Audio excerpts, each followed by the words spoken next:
Okay, we will start, and I will give the floor to our project coordinator, Giovanni Lamanna. Thank you, Nicoletta.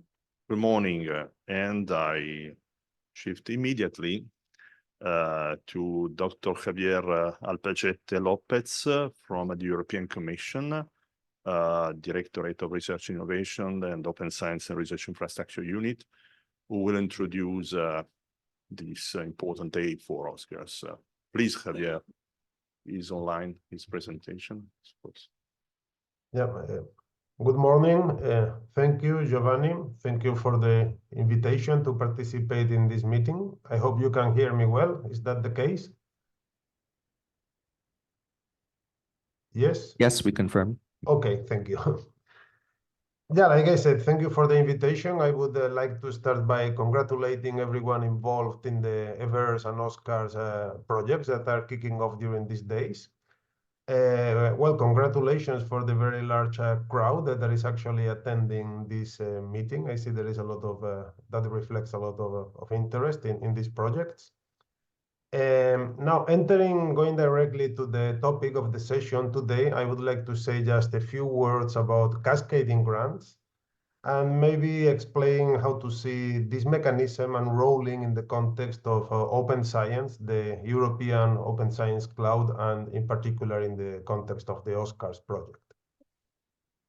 So, cascading grants is a mechanism which is foreseen in our work programs, Horizon Europe in particular, that allow a given funded project to provide financial support to third parties which are not members of the consortium of the project.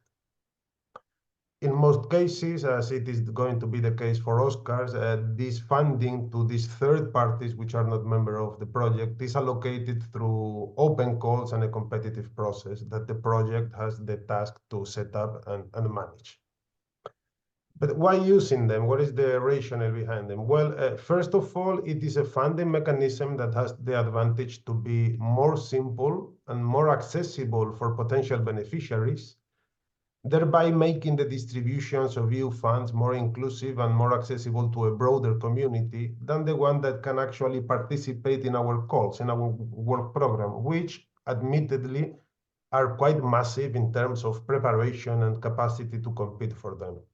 So in short, it is a mechanism to increase inclusiveness and a broader distribution of our funds. Another important aspect of the cascading grants, in my view, is that they allow for a better identification of the needs of the research community, in this case, on the ground. And therefore, it is a good tool to reach a more fine-tuned, more targeted way of supporting the base community that, like I said, our calls hardly allow for, simply due to a matter of scale. So, and this is for me the most important aspect, and this is the place where the project in charge of managing these open calls, in this case the OSCARS project, has an important responsibility and plays an important role because we rely on their expertise, on their contact, close contact and routing with the research community to, like I said, allow these funds to further permeate and to be more inclusive and a better identification of needs. These are two general characteristics of cascading grants, and this is applicable to any context. Now the question a bit is why using them in the context of open science or the European Open Science Cloud? Well, as you know, open science is a policy priority for the European Union, which ultimate goal is to make science more collaborative and more impactful. I don't think I need to elaborate much on this. I presume most of you are informed about it. And yeah, it happens that we have very, very good examples and very good demonstrators and use cases of the benefits of open science and collaboration in research. And actually, the science clusters are sure one of these very, very good examples. However, we know too that the uptake of open science practices across the whole research community in Europe, that I remind you is of the order of 2.3 million researchers in Europe, is still very limited. In particular, when it comes to data sharing and putting in practice the FAIR principles, not only for data, but research digital objects in general, including software and others, There, the awareness and the practice of this FAIR principle is still too low. Now, at the same time, we hope and we expect that the EOSC Federation, as a space for actually sharing, analyzing, and reusing research digital objects, will be gradually deployed within the coming months. Surely, we hope, and it is almost certain, that it will become an operative infrastructure during the course of the OSCARS project, namely in the next 3 years. Again, here we have a similar situation. There are some communities, some data infrastructures, some research infrastructures that have a high degree of readiness and maturity to participate and benefit from the European Open Science Cloud. And again, the science clusters are a good example of that. But however, there are many other communities which degree of readiness and preparation and even awareness about the EOSC is still very limited. And we really need to revert this situation and to extend, to increase the capacity of the broader research community to participate in it. And that is exactly how the cascading grant mechanisms fits into our program for open science and the OSCARS project. What we expect from this cascading grant program is that, well, it will allow the OSCARS project to facilitate or to help other research infrastructures that are not in principle do not participate in the science clusters, or other universities, or any other actors in the research community, or the so-called at times the long tail of science, to start developing, piloting, and demonstrating concrete scientific benefits of open science and FAIR practices. And moreover, it is important that these benefits and these use cases have a component of cross-research infrastructure or cross-domain use cases, because that is precisely the step change that we hope that the EOSC Federation will bring in. There are many good cases of very good cooperation and sharing within the remit of given scientific communities. Like I said, the expected step change is to make this data sharing and this collaborative space cross-discipline and cross-country. We are very confident, we are sure that the proven expertise of the science clusters in pushing forward open science is actually a very valuable asset for this objective. And yeah, that is essentially what I wanted to say. I want just to remark what I said before. This is a mechanism for increasing inclusiveness and spreading further the awareness and the capacity to participate in the EOSC and to spread the open science practices across Europe, which are still a bit limited. That's essentially what I wanted to say. My introductory words, all I can say from now is that, well, I wish you a very successful continuation, not only of this meeting, but of course of the two projects at large in the course of the coming years. And that would be everything on my side. Thank you very much, and I give the floor back to Giovanni. Thanks a lot. Thanks a lot, Javier. Thank you, guys. It's time for starting the presentation that I suppose is shared on Zoom. Yes, it is shared. Okay, so first of all, let me introduce myself. My name is Giovanni Lamanna. I'm the director of the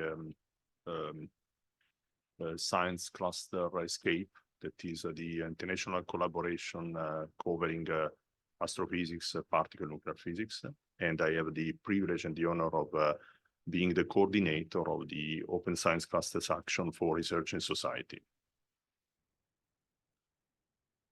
On behalf of the science clusters, let me address a warm welcome to all of you, OSCAR consortium partners that convened here for the kickoff event, the research infrastructures composing the 5 science clusters and their corresponding scientific communities, including all the representatives of university, national institutes that support this RISE, and many of them we know are connected today. The EOSC Association members, the board of the EOSC Association, representatives, and all concerned collaborative project members, the European Commission, the ES3 board members, and all interested colleagues that are with us today. So That's the moment to have officially declare that we are really happy, delighted to announce the official launch of the first cascading grant call for open science project and services that is a pillar action of the OSCARS project. We have more than 400 registered attendees today. As you can see from these numbers, they are covering a broad range of institutions. We see even before a number of countries. And let me also highlight that 77% of the registered attendees are coming from institutions that are behind the science clusters. And we have also an important fraction coming from EOSC-related projects, initiatives, or task forces.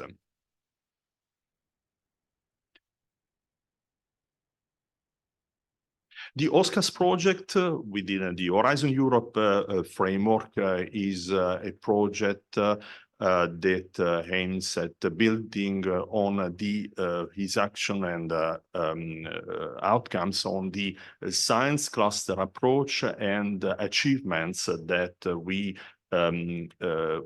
collected all together after the experience in the H2020 program that lasted about 4 or 5 years and started in 2019.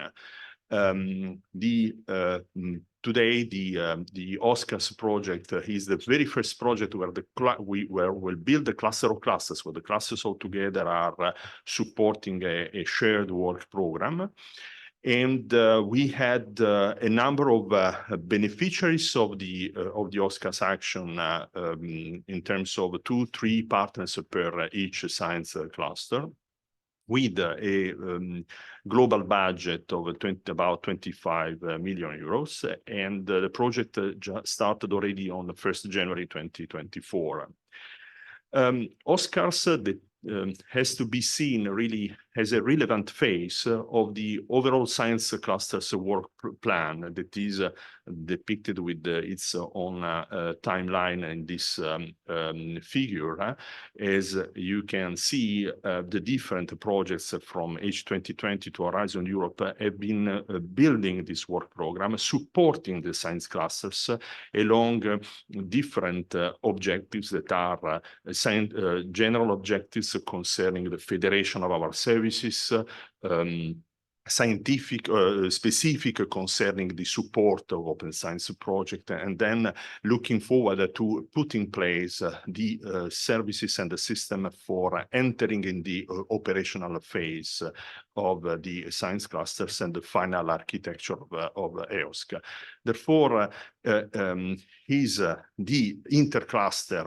is the intercluster cooperative framework conceived for this perspective, but it is by definition open to all sciences, to all concerned scientific communities. With OSCARS, we do integrate, obviously, the long-term program of EOSC, but we want to really participate in strengthening the EOSC scientific ambitions.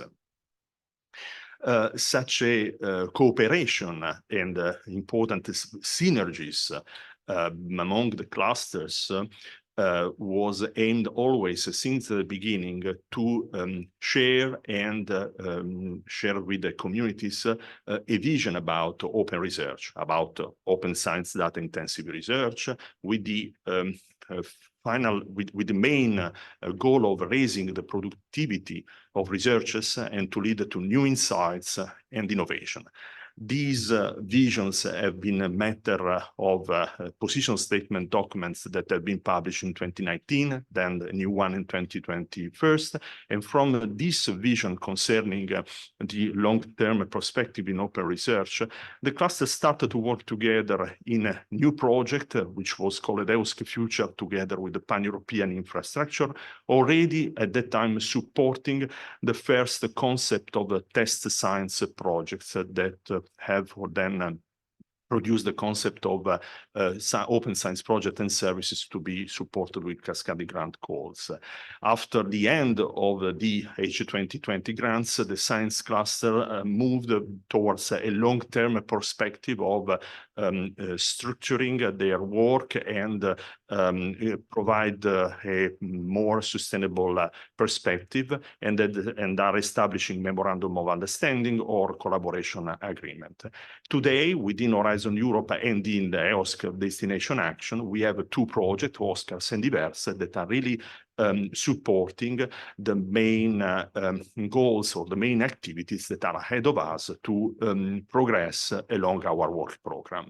But as we said before, this work program has the perspective to put the classes in a position of being important, relevant actors into the final implementation of the EOSC architecture, and to play a role in the deployment of open research policy in Europe. And for this perspective, a couple of weeks ago, we have published a new position statement document that is accessible, where you will see our vision to also prepare ourselves to be a sort of thematic open research nodes for Europe, and obviously even globally, since many of our research infrastructures are world-class and encompass a very large international collaborations of institutes and university.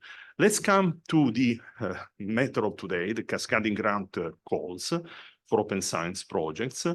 Within OSCARS, the terms of these calls are the following. We are going to open today officially the very first call, and a new one, a second one, is foreseen by the end of this year. For each call, the call will be open during 60 days to receive a submission from researchers. And the projects that will be funded are supposed to start before the end of the year for the first round, and before in fall or before the end of 2025 for the second call. We have constraints that are already defined, were already defined by the terms of the action deployed by the European Commission Horizon Europe concerning budget and duration. All projects should last between a minimum of 12 months to a maximum of 24 months, and can count on lump sum funding of a minimum of 100 to a maximum 250 kilo euros. The goal was set, build on the science cluster approach to ensure the uptake of EOSC, of open research in Europe, consolidate the first services of the 5 science clusters, and then more broadly, perform excellent science. That is really the main goal, participating and perform excellent science in Europe, and pursue societal benefits by leveraging an open research approach. What are the communities that are targeted? Actually, the science clusters and wider the communities, all the research infrastructure, whatever is the domain, universities, institutes, either consortium, also industrial partners, or individual researchers. And the evaluation criteria that will be considered by a dedicated independent panel of scientists, experts in the domains and expert also in the fairness of data and openness of research, will be criteria that will be really based on the quality of the description of the project in terms of objectives, in terms of fairness and openness of the expected outcome, the excellence in science per domain, per research infrastructure with the multiple RIs or cross-cluster, and the also the capacity of explicitly put ahead the digital resources that will be sources for excellent science, but also outcome of the results, and the usage, the leveraging of services coming from the science cluster of the EOSC ecosystems more largely. Obviously, it is also demanding a realistic implementation within the budget and within the time. What are the objectives? And I repeat once again, through the open calls, we would like to lead the involvement of a broad range of research communities in open research. we do want to do this through the development of new open science projects, services, to drive the uptake of fair data intensive research in the European research area.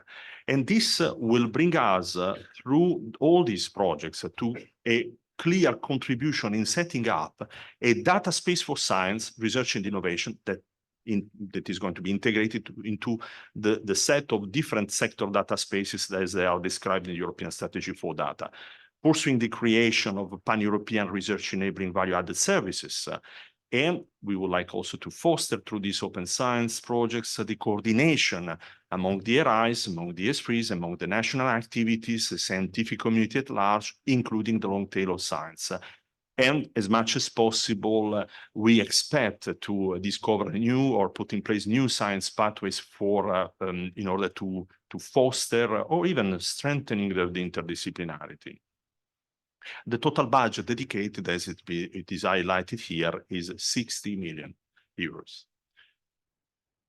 Now, concerning still about expected results, the aim of the call is to support once again researchers engaging in or developing open data research by conducting science projects that facilitates and fosters sharing research data and results based on fair principles, fundable, accessible, interoperable, reusable. Proposals that develop and or make available services or tools, software, hardware, middleware, protocols, standards, benchmarks, documentation, and training, mentoring, materials, activities, and resources, which enable open research in a field and encourage open science practice based on fair principles are also eligible. This is the difference, more or less, between when we talk about open science projects and open science services. Not forgetting, and I underline again, the scientific impact and the fairness of open research that should come out from those potential services. As we said, the calls are not open exclusively to any domain. As you can see in the table, the proposant will have the possibility to have multiple choice, indicate if the research project is targeting a domain out of the 5 of the cluster or other domains, and also choosing the different kind of possible activities that is proposed. And with the degree of freedom of specify if the type and the domain are not in the list that are proposed in the application form. The expected results, open science project and services have to be considered as a research and proposed as research activities. We expect that at the end they will foster the adoption of fair data or strengthen the fair competences or the practice or the technologies. They're expected to leverage and or exploit the science cluster services aimed at demonstrating, piloting the use of OSCAR resources. They can be, as we said before, also cross-domain, as well as can be project with high societal relevance. The project can be proposed over a large spectrum of scientific domain.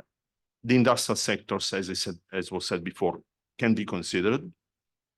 They can be submitted, therefore, by organizations, researchers, group of researchers, individual researchers, beyond the current group of RIs.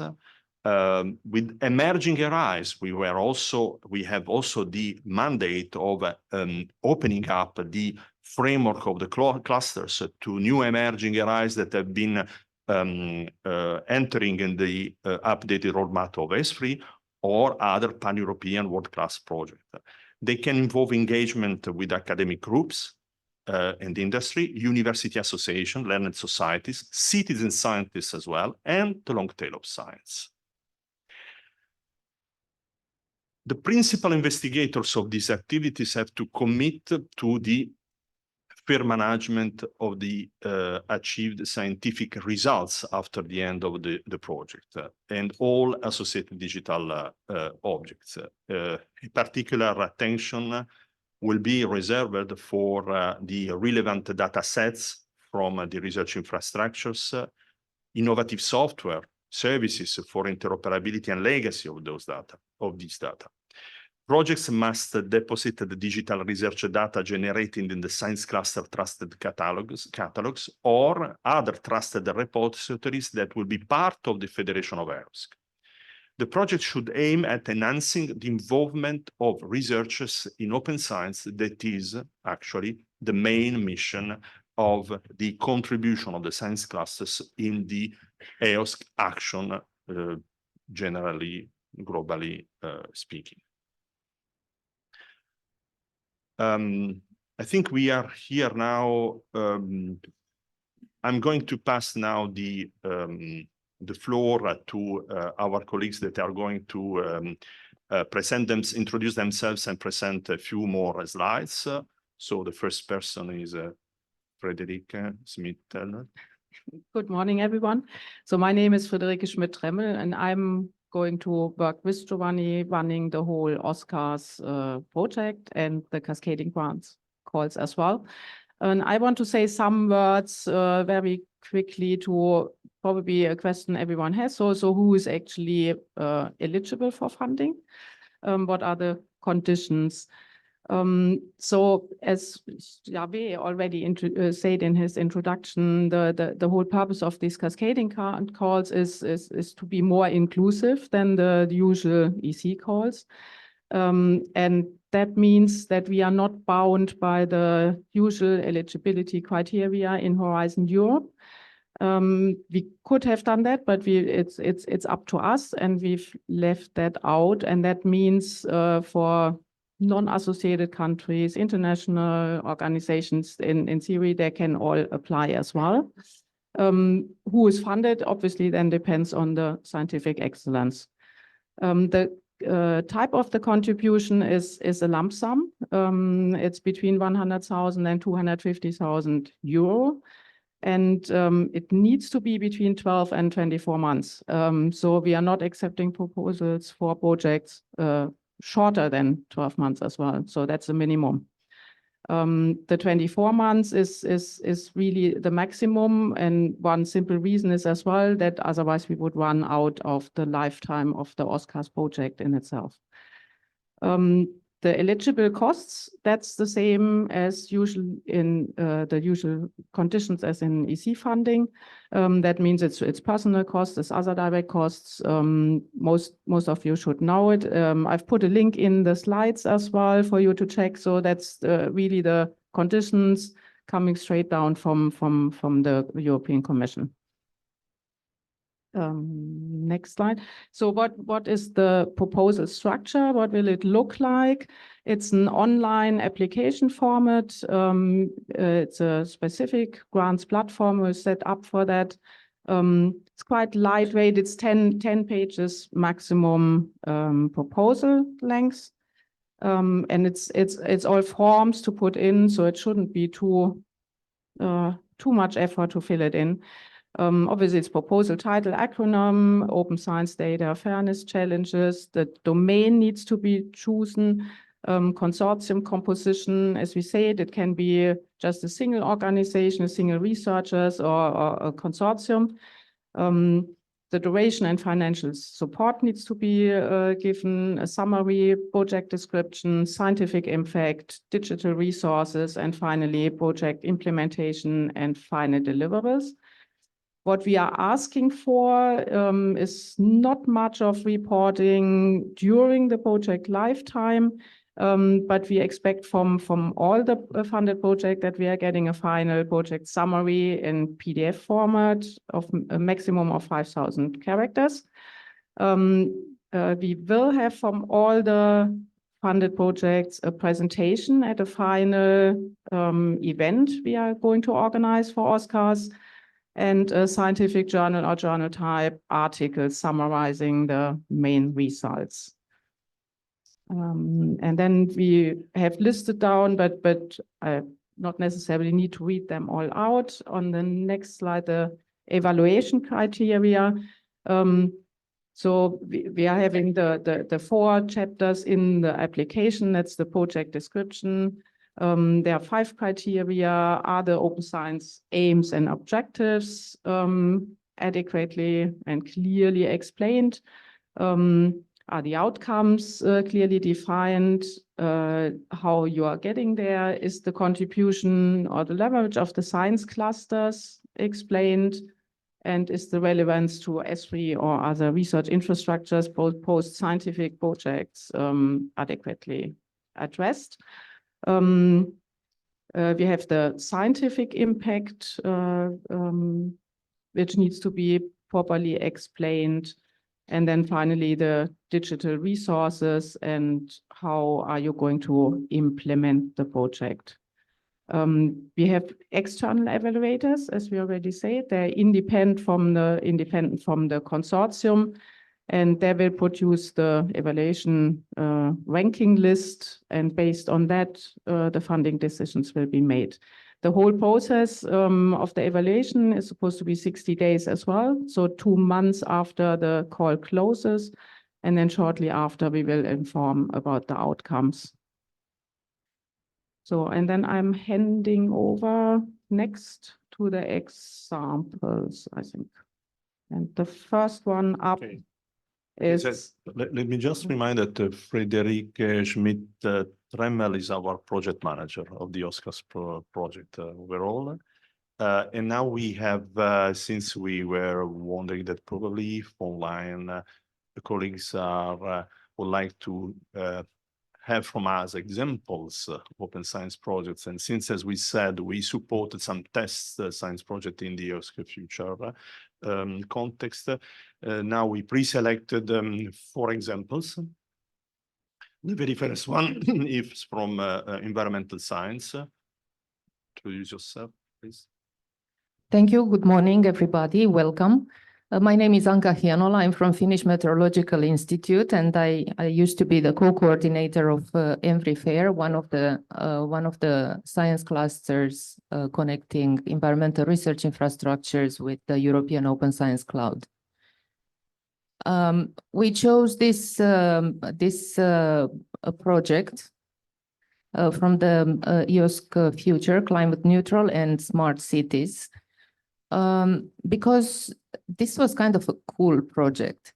It's a cross-disciplinary project, actually, that aimed to demonstrate that relevant environmental data and data on citizen values, attitudes, behavior, and involvement can be combined for social, political, and scientific analysis.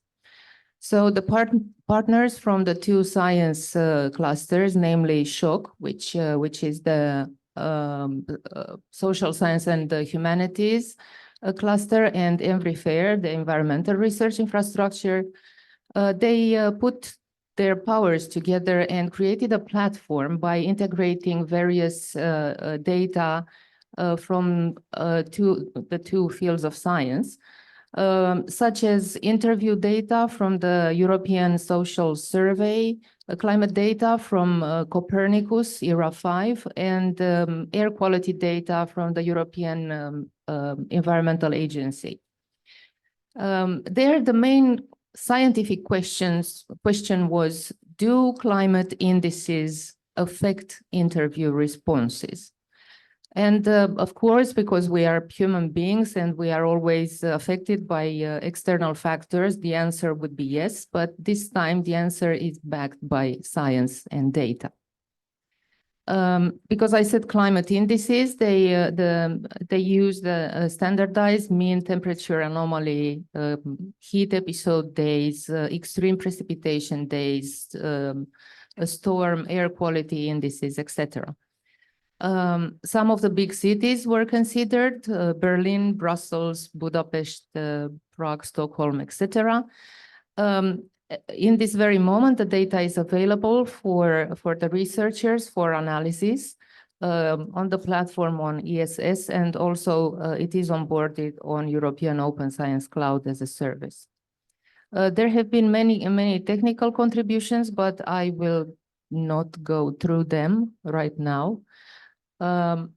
Just wanted to say that this project sort of stands as a compelling example on how combining expertise from different domains can lead to richer and more actionable insights. So we are encouraging you to consider cross-disciplinary projects. Thank you.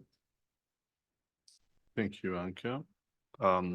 So I have the privilege now to give you one more example, the second one, concerning the dark matter test science project within the context of the ESCAPE cluster. Within ESCAPE, we supported during the last 2-3 years researchers, postdocs, and also students working on a series of pilots project concerning mainly the multi research infrastructure devoted to the observation of the violent phenomena in the universe, as well as combining the observation of the cosmos with the particle nuclear physics accelerator. The example that is mentioned here out of these pilots is the dark matter project. Dark matter is a fundamental, let's say, investigation of the nature of the dark matter is pursued through different approaches, different devices, and by combining, as just said, the observation of the universe and the exploration of the fundamental components of the matter. And therefore, we supported the combination of dark matter analysis, in which all digital objects have been implemented within the ESCAPE set of services and infrastructures, the data lake for the data management, the software catalog for collecting, using, and innovating analysis workflows, and the interactive analysis platform that together compose a virtual research environment for our researchers. We used to store, distribute, provide data and software for the broad dark matter scientific community, and the impact that was expected it was to allow actually the combination of different analysis, made them completely fair, reproducible, therefore having also the possibility of comparing different methodologies, improving the results coming from such interoperability of data and in different type of investigations, including as well the phenomenological study with theoretical interpretation of hypotheses that were at the basis of the investigation. There were clear technical challenges associated to the project, the connection of the results and potential discovery from different experiments. There is not only, and we succeeded in this, bridging the sociological barriers, but even combining different approaches, different type of data, and pushing towards the standardization of this data by using common services for their management. And the added value it consists in the fact that all digital objects within this new dark matter analysis have been implemented in the service and have been making use of the global virtual research environment of the ESCAPE. That is the way through our community see the implementation of open research in the OSCAR context. And this allows really to distribute further the results and involving largely the scientific communities and helping finally the access to early career researchers in the domain, in the challenging investigations of fundamental questions like dark matter search and dark matter nature study. So the next one is coming from the PANOSC science cluster, and I'm inviting Andy to introduce it. Yes, good morning. My name is Andy Goetz from the ESRF. So I was the coordinator of the PANOSC project, and I'm now co-leading the PANOSC community together with my other colleagues from DAISY and ESRF. So this project is called the Human Organ Atlas, and I think it illustrates nicely also the cross-domain aspects of scientific data and open data. So if you look at behind these what these text boxes here, you'll see a brain actually in pseudo color, and this is the highest resolution scan of the brain in situ, not in situ. The patient wasn't there anymore. We only had the brain, but the brain has been scanned down to the level of a micron over the, so that you can see it, the structure of the different parts of the brain in context like that. And this is something which was actually triggered by the, was a result of the COVID pandemic, because during the COVID pandemic, the medical doctors were worried and were trying to find out what was the impact of COVID on lungs. And they contacted the ESRF, who has known technology and also know-how for studying paleontological samples. So without destroying the sample, they can scan it at a very high resolution. And the results from the COVID lungs that were studied in 2020 were very encouraging and even impressive. And from that came this project to make an atlas of the entire, of all the organs of the human body, the different, not only in for healthy organs, but also organs that have that are from patients who have had pathological diseases. And what this example shows is, I mean, the funding for this and the samples, they came from the Beamtime, and the technology came from ESRF.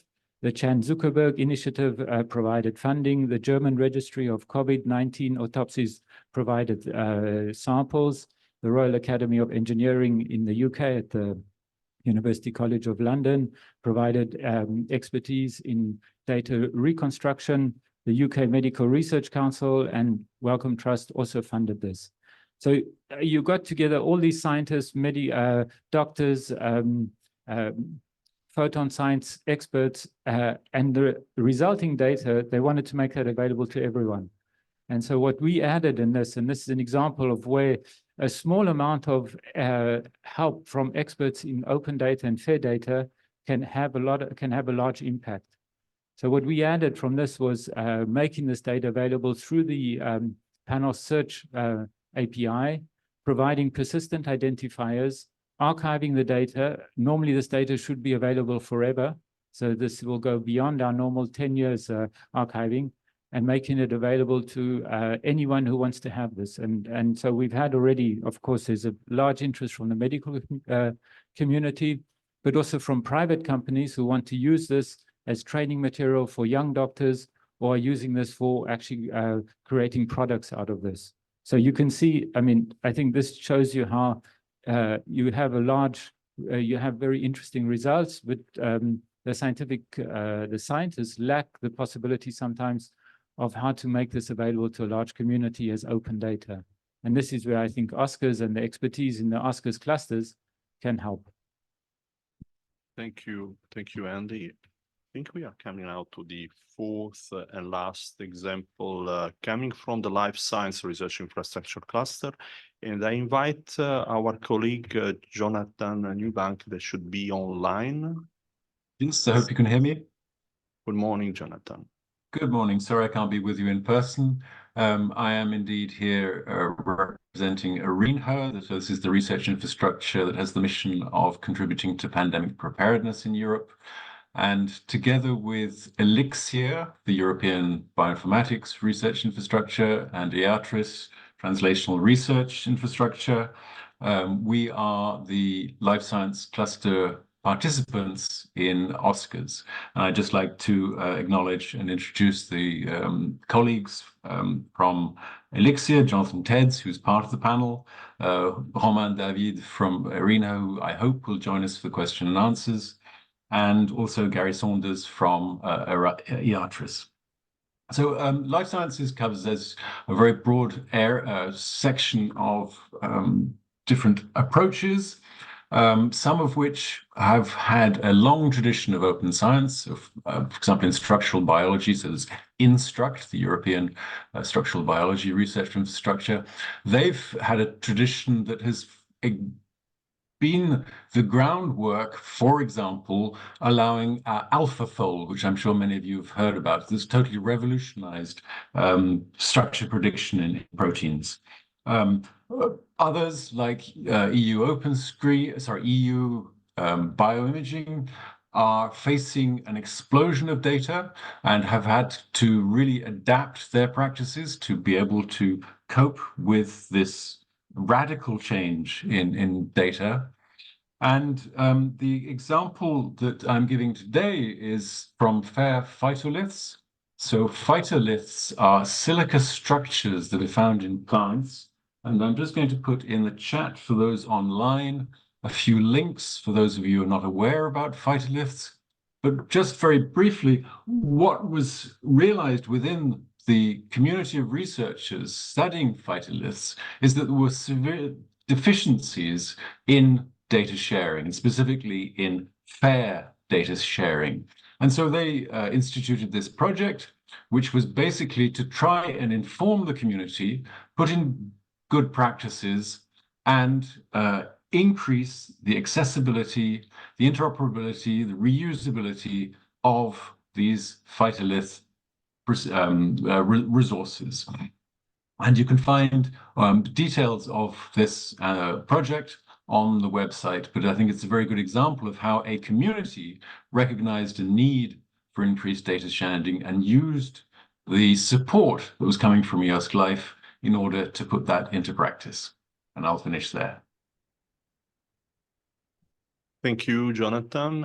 And I think with this fourth example, after the welcome, the launch, it's time that I thank you all on behalf of the science clusters, on behalf of the OSCARS collaboration. Before moving to a dedicated panel or the dedicated section concerning potential questions and answers, we have one more presentation that will give you the flavor of the procedure for the proposal submission. I invite the next speaker, Rob Carrillo from Trusted Team.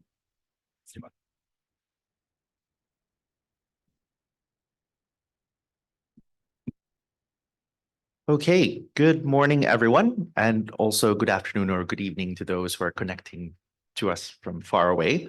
I'm Rob Carrillo from Trust IT Services, and we're pleased to have contributed to the development of the OSCARS grants platform. So the open calls are managed through this platform. It is a tailored solution based on the Trust IT Services Trust Grants platform. This solution allows for the transparent management of the open calls procedures, from the gathering of proposals to the management and assignment of evaluators, up to the evaluation and notification of results. So the Trust Grants platform has been deployed successfully in projects such as EOSC Future, Stand ICT, NGI-Atlantic.eu, and also the Horizon Standardization Booster projects and initiatives. Just a reminder, because I know that once I start sharing the procedure, some of you would start going into the platform, but just remember that it opens specifically at 1500 CET or 1600 hours in Athens time. So step one, first, the important thing to do is if you want to really participate in this call is to register in the OSCARS website. And you can do this in two ways. So one is if you click on the lock icon on the top right, access the login page, or you can also go to grants.oscars-project.eu or oscars-project.eu/user. That all brings you to the login page, and that's where you can register for a new account. This step you can actually already do if you go to the OSCARS website. So basically, once you go there, just sign up. And then you have to follow the steps to verify your account until you're able to log in. So basically, just as you can see, I'm filling out the form. So you have to indicate as much information about you required there. So quite a few fields are mandatory.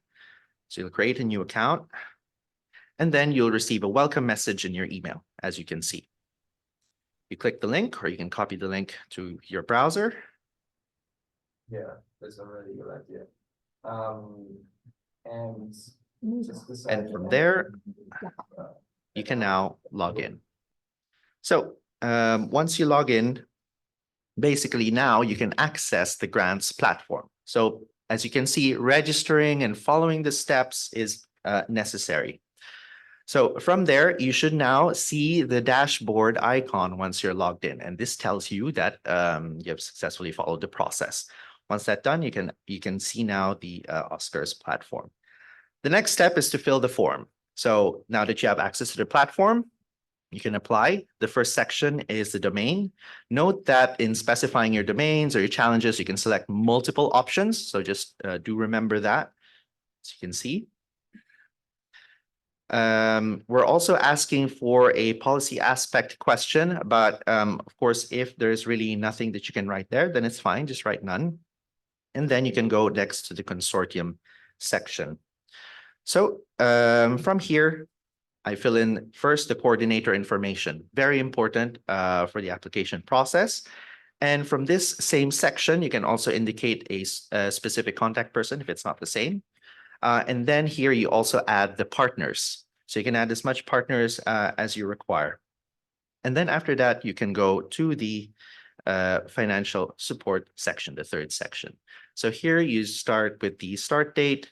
You indicate the duration of months in your project, budgetary information, as you can see, and just some additional information. You can specify also what you'll be spending your other direct costs on. Also, I just want to highlight that at the end of the financial support part, you'll also indicate the division of PMs and for what tasks on a partner level, as you can see. So after that, you go to the project summary, and here you're asked to describe your proposal within the character limits. So there's a counter, so you can see that, and there's some helpful guides there to support you. So at the end of this, you can choose to either submit your application or save it as a draft. So, you know, we don't expect you to fill everything all at once. And if you save it as a draft, then that means you can come back to it later, maybe show to some colleagues, etc. Now, once you're ready, then you make your submission. So a successful submission will always show a time-stamped confirmation. So as you can see, that's very important. So what happens after? Note that you can view all your submissions in the applications tab in the sidebar inside the grants platform. As an applicant, I mean, it's very difficult to get lost in there because literally once you get into the grants platform, you only have two options. Either you see the applications that you've already submitted or you make a new one. So you can see all of that in there. The open calls management staff will assign 2 evaluators per proposal. Evaluators need to first review a synthesis of the proposal and explicitly confirm that they have no conflict of interest. Also, contracts have been put in place to ensure that there is legal liability. Once confirmed, evaluators will review and score your proposals. The platform will then automatically calculate the scores and register the result. At the end of the evaluation period for a call, all proposal coordinator contacts will be notified of the result via email. Some helpful tips. So depending on whether you saved it as a draft or made a full submission, you will see the following pop-up confirmation message. So don't be confused. Please remember, if you saved it as a draft and you really intend to submit, just remember to submit it before the deadline. And you will see that confirmation with a timestamp notification, which you'll also receive, by the way, via email. And this is very important because this email acts as your proof of submission. So please don't delete this notification that comes to your email address as soon as you submit. For any questions about the open call procedure, the call text, criteria, et cetera, so the specifics of the procedure, go to opencall@oscars-project.eu. Send us any questions there. However, if you have questions specifically related to the grants platform, or if you face any technical issues, please reach out to grantsplatform@oscars-project.eu. That is all. And now I suppose we'll go into questions. Is that Okay, right? so thank you, Rob. I please invite you also to join us. We enter now in the Q&A section. We will be, I think, driven by our communication officers concerning the potential question. Before that, as I suppose you see us online through the camera focusing on this table, we have here the representatives of the management of the project and the 5 clusters. And for such a purpose, I would like to also ask our 2 colleagues here on my left to introduce themselves, because of the 2 missing in the list. Thank you, Giovanni. So I'm Jonathan Tedds, and I'm from Elixir in the life sciences. So I'm working closely with Jonathan Eubank in Arena, who presented earlier, and a range of colleagues in life sciences to contribute to the OSCARS project.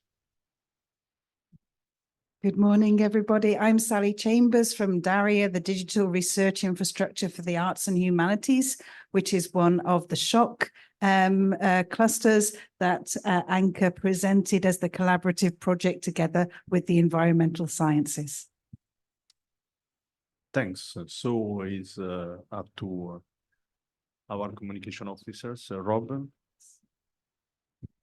Certainly. So for those that received the email and for those of us joining today, so do join us at slido.com where we're collecting the questions. I know some of you have been putting them in Zoom, but we're trying to look at all the questions that are in Slido at the moment.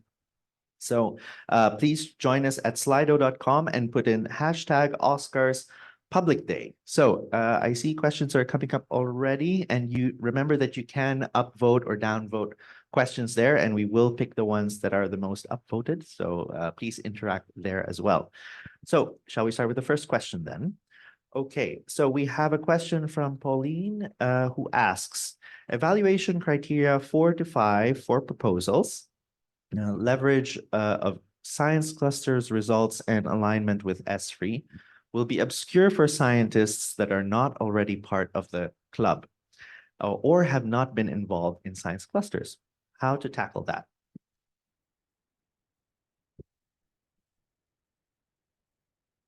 I think today with all the web pages, the information that we are providing, all the links, those colleagues from the scientific communities willing to know about the clusters, they have all the bridges and the doors to keep themselves informed. And at the same time, I want to underline that what matters here is the total openness of the call for any kind of a scientific project. If they are not connected or they are not leveraged or they do not participate to the science clusters activities or work plan, they are totally eligible, and the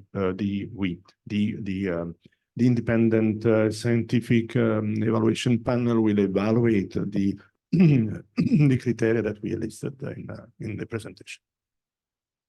Okay, so thanks for that. The next question. Bianca, would you like to add? Yeah. Okay, go ahead. So Pauline, you don't need to be part of the club to write a super good scientific proposal. The science clusters and the research infrastructures within have this extremely amazing mandate of providing data, providing services for everybody, and most of them for free.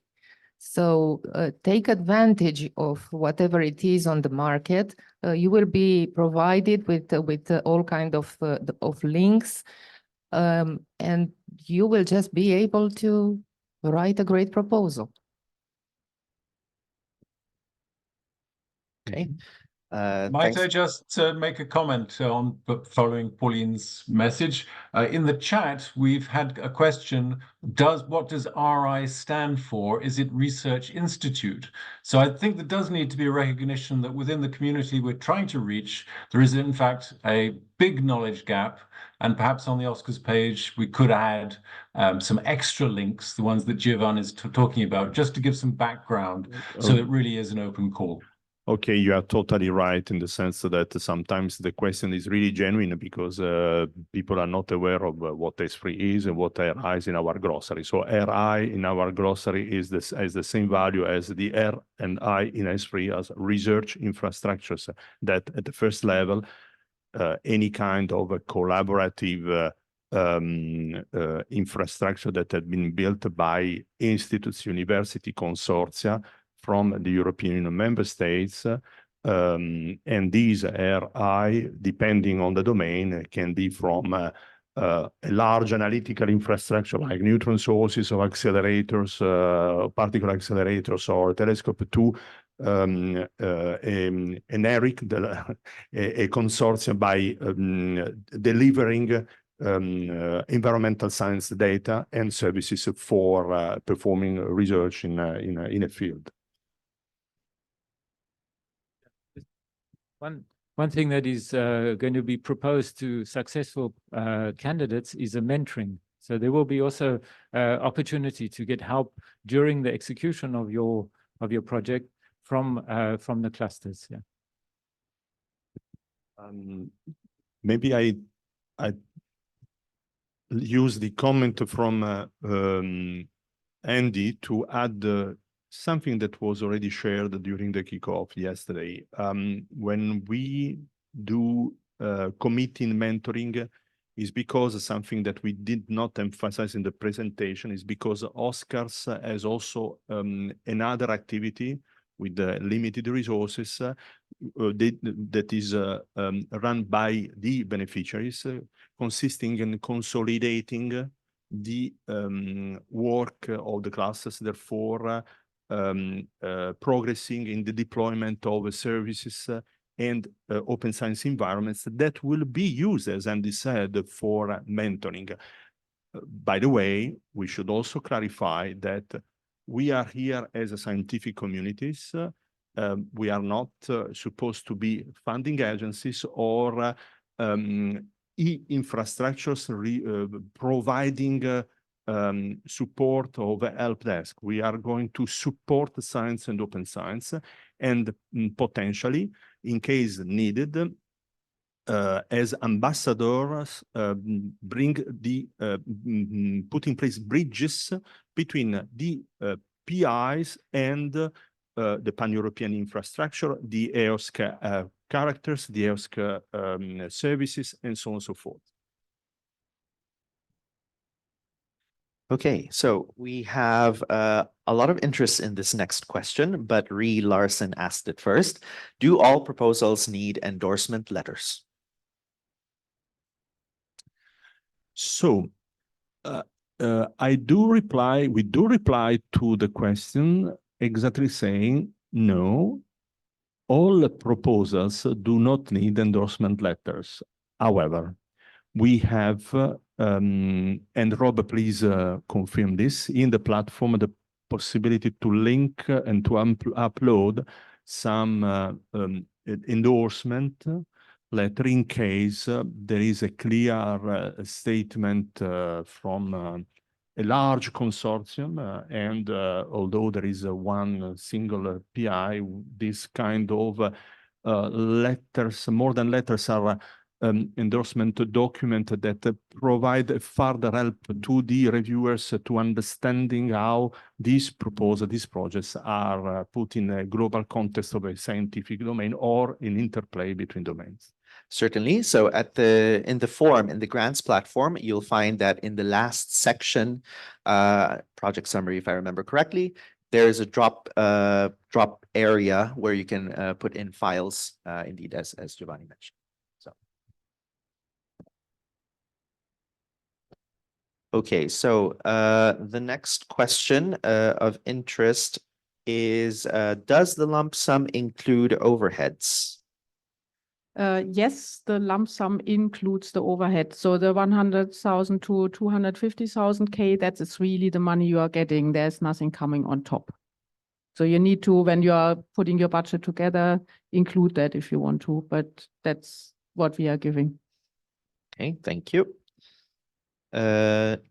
Next, could you please elaborate on the requirement to have support from the science cluster? We should probably talk about not the requirement of support, but as we said before, and I please ask my colleagues to provide their views.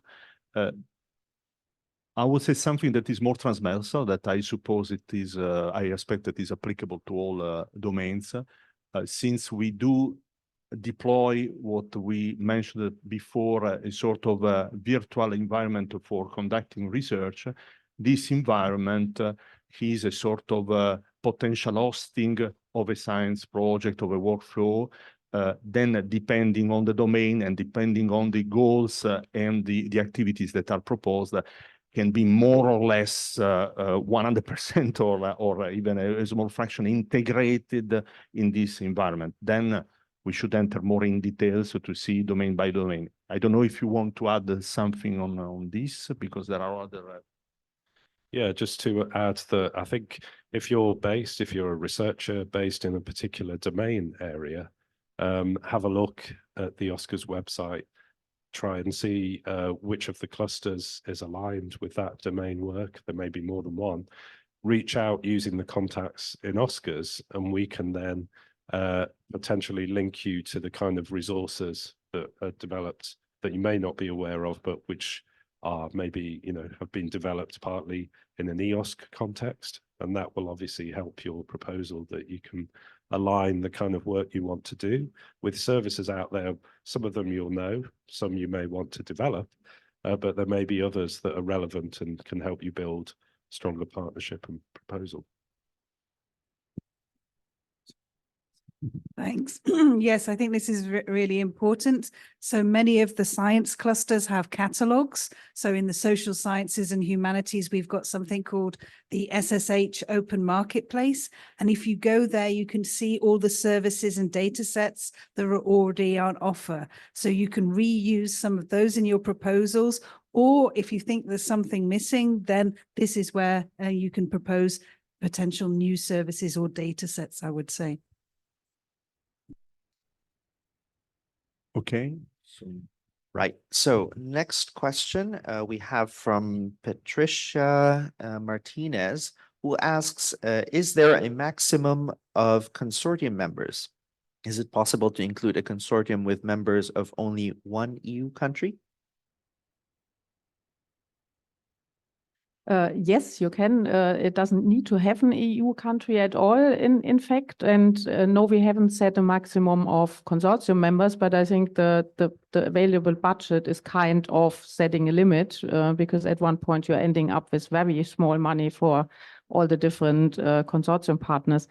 But no, so there is no requirement for having 3 different EU countries or whatever.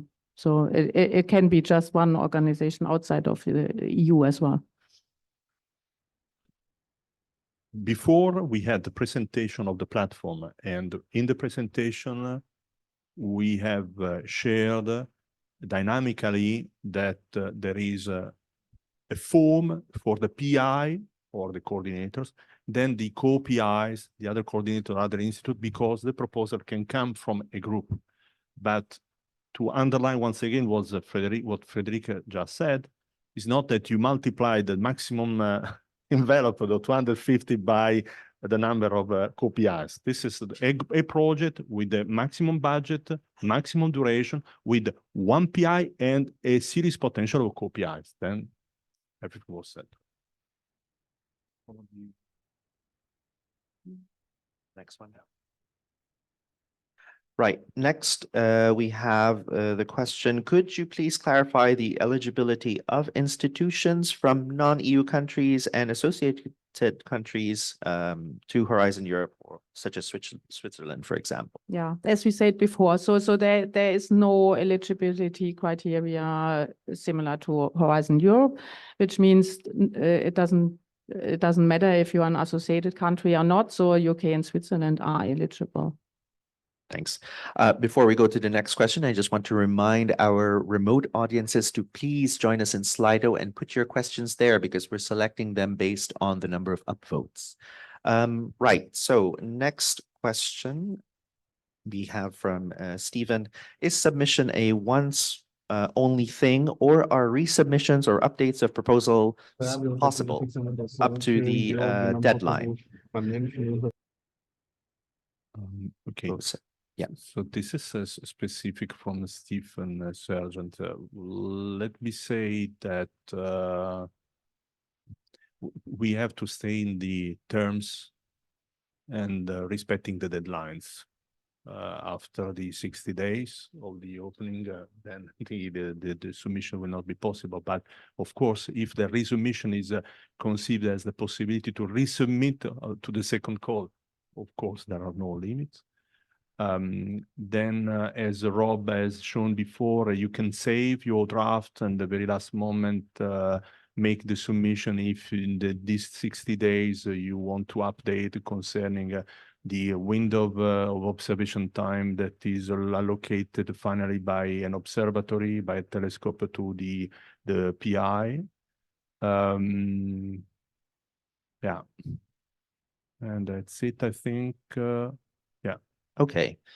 Next, we have a question or yes, I see no stress in supporting community-driven open standards needed by FAIR principles. Is this taken into account? Question from Marco. Well, Marco, for this question, as any other similar question, we tried to repeat ourselves in the presentations, the same concepts a couple of times, 2-3 times in the slides. We tried to show the terms of the call as they are also published today on EU portal.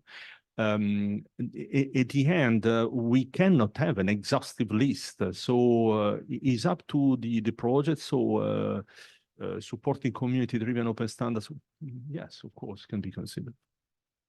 Okay. Next, would projects need to include use cases of pure tech development project would be eligible? I think the project's main idea is also to increase the scientific impact. It could be a tech development, but if there's no clear impact of it scientifically, I think that would be also difficult then to evaluate. Yeah. Okay. So next, this is actually 2 questions. So can a specific entity serve the coordinator for multiple proposals simultaneously? And is it possible for an entity to participate in more than one consortium, either as a coordinator or beneficiary? Yeah.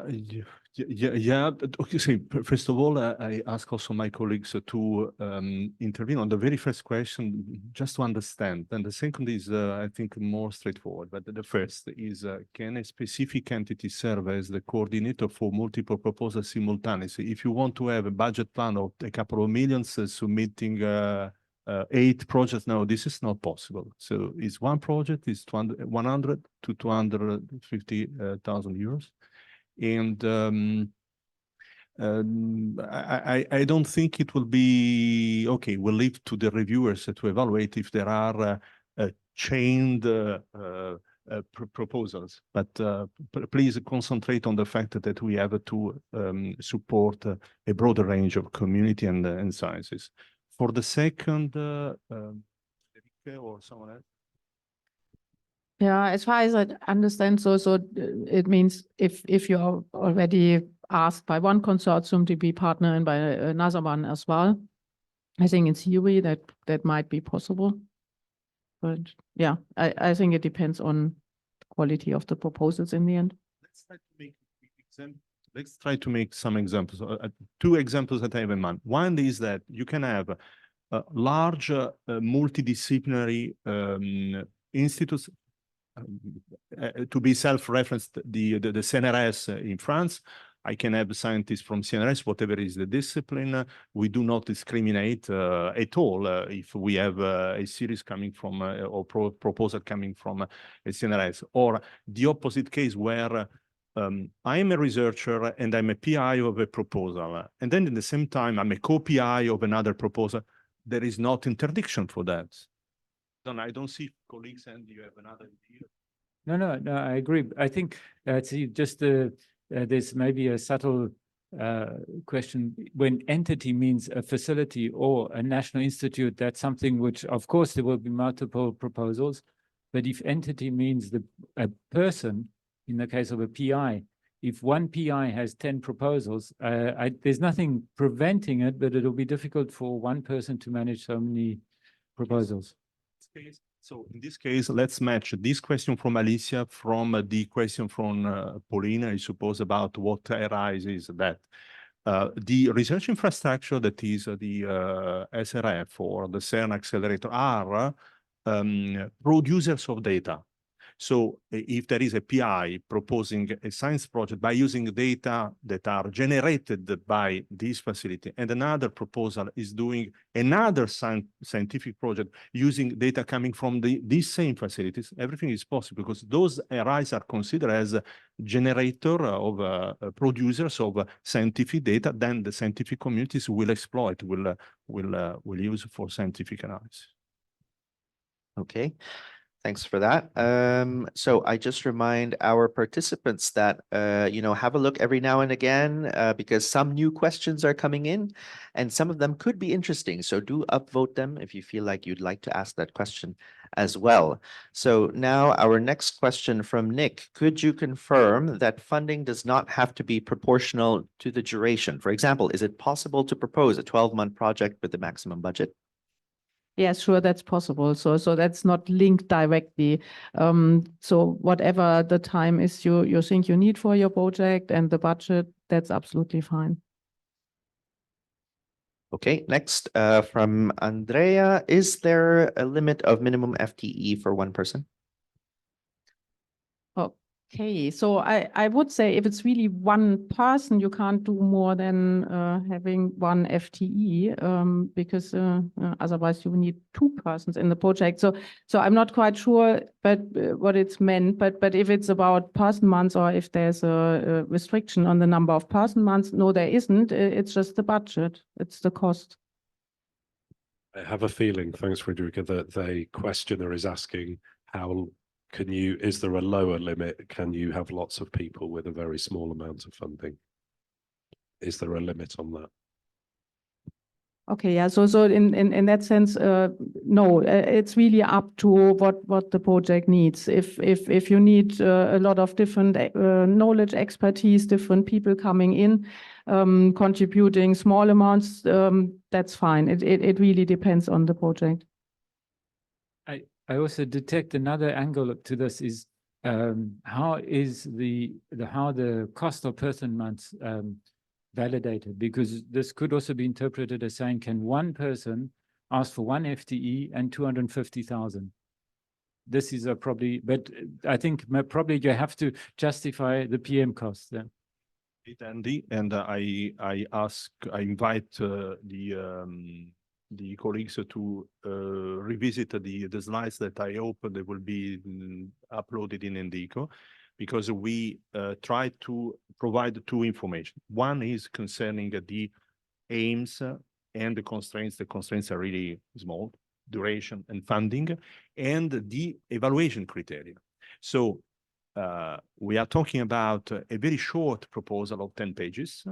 Therefore, is up to the PI being able to convince when there is the part of the budget repartition to convince on the reliability and the effectivity of the proposed budget repartition for achieving the goals that are announced. Is any other scientific grant proposals? No differences. Okay, next, will there be 2 open calls in total, those mentioned to open in 2024, or will there be also open calls in the future in 2025 or 2026?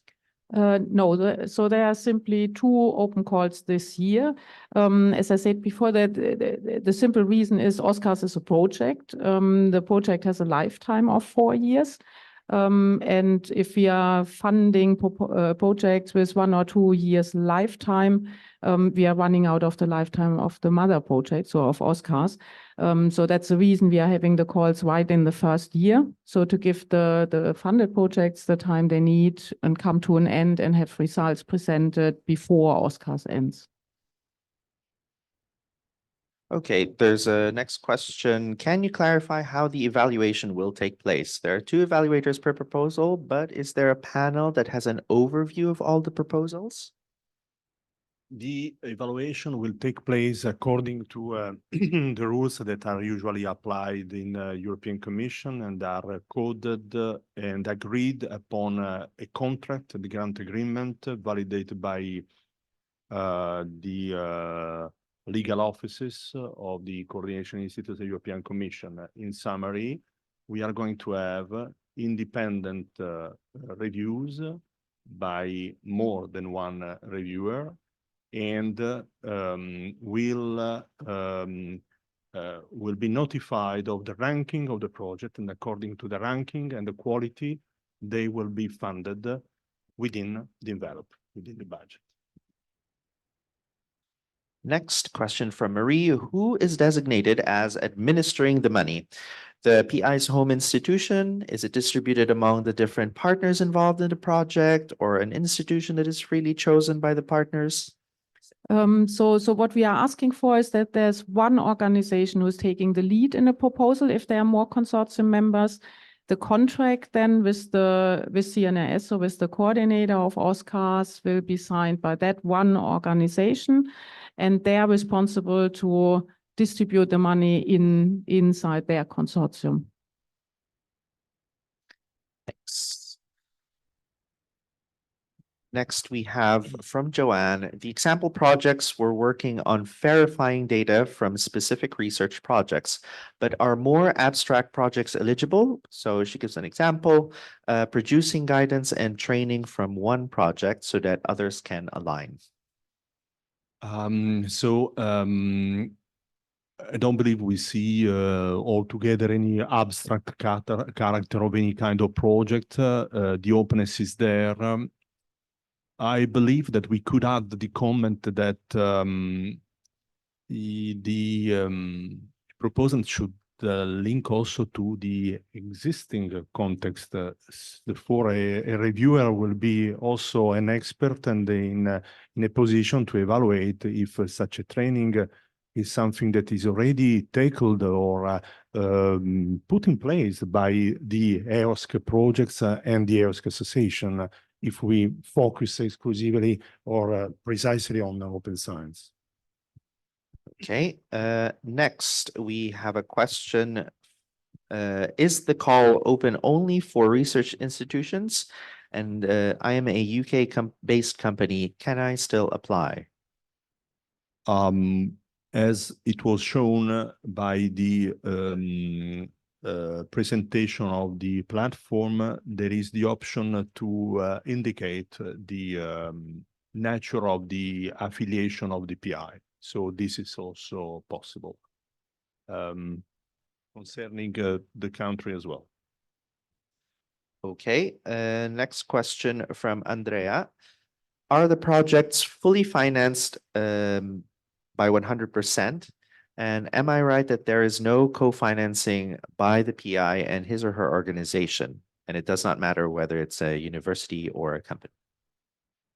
So again, I try to reply that then if I'm not really in the scope, please help me. So again, I put myself in the position of the researcher sending the proposal. And I will say the following. I am proposing a project with the specific goals that I have described, and I ask 1 penny for doing that. That is 100% lump sums that I'm going to receive. But in the same time, in the description, if I wanted to highlight that this project is an important phase of a longer-term project with a background where I received 2 more pennies from my company or other stakeholders, other research infrastructure, and there will be a co-participation also together with a single penny coming from OSCARS with other funding. Everything is possible. And I would also like to add that probably, I hope you do agree with me, this will add some value to the proposal because it participates in highlighting the expected impact of the project. No, just again, another angle to the question could be, can a project be successful but not get all the funding they requested? I think it's 0 or 100%. Yeah. Yeah, I think if it goes in the direction, if you would need to show that you had whatever spent 100,000, but then you are only getting 80,000. So there's the contribution is sometimes that's the case in national funding. No, that's not the case. So the costs you're providing, it's what you are getting. And I think once again for your different angles, complementary angles. Thanks. So next we have a question from Letizia who asks, can an institute participate that is part of the OSCARS project? You mean if one of the beneficiaries, the member of the consortium can apply? Yes, there is not limit. All the terms, the procedure, the approaches to eliminate all conflict of interest have been put in place and will be executed according to the contracts with the European Commission. So no limit. Okay, next question. But you can be confident that as a coordinator, together with my colleagues, no one of us will send a proposal for extra funding. Okay. Next question from Manuel. Can one project be resubmitted if modified after submission?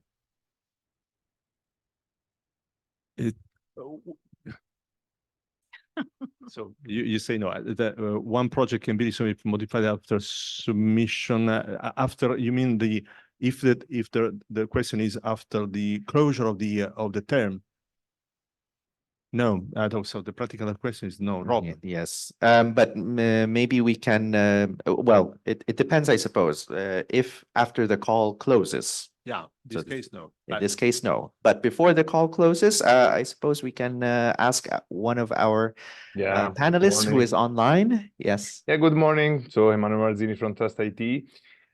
So for this kind of question, so the answer is no, because you have the way to save in draft the application whenever you want before the end of the call, and once you click on submit, so there is a sort of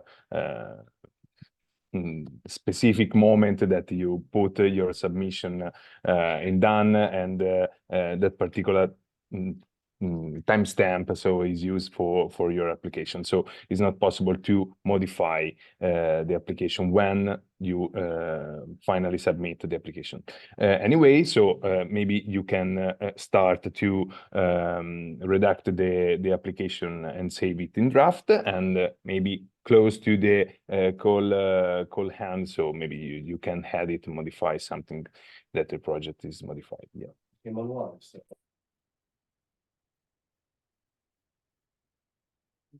Now, of course, if there is the expectation of resubmitted the project to the second call, everything is still remains still open. I'm wondering if Roman wanted to participate. No, I think that was the question of the person, because I had it several times. Indeed, you can resubmit a project for the second call, even if it was not accepted for the first call. And I would like that we could suggest between the two calls a kind of assistant to ameliorate project that would like to be more competitive, to be more adequate. I don't know if it's possible, but that would be discussed with the team, I guess. We will consider this. For the time being, it's impossible to answer to this question. Okay. Next question. Will the 16 million be split evenly between the two calls? The two calls are not aimed to sharing the funding. The two calls are conceived to give enough time to potential PIs of the project. Therefore, we are going to support both. Therefore, there will be a sharing, but not evenly. It depends on the kind of popularity that we can have and the quality of the projects. If the popularity is not at the level of 50% of the funding, or the investment required is not at the 50%, we will not share 50-50, okay?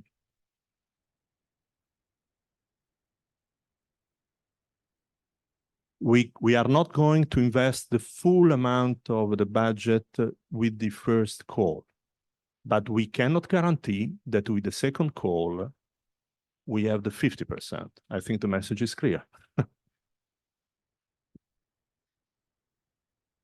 Next, are there any differences between the two project deadlines except for the start dates?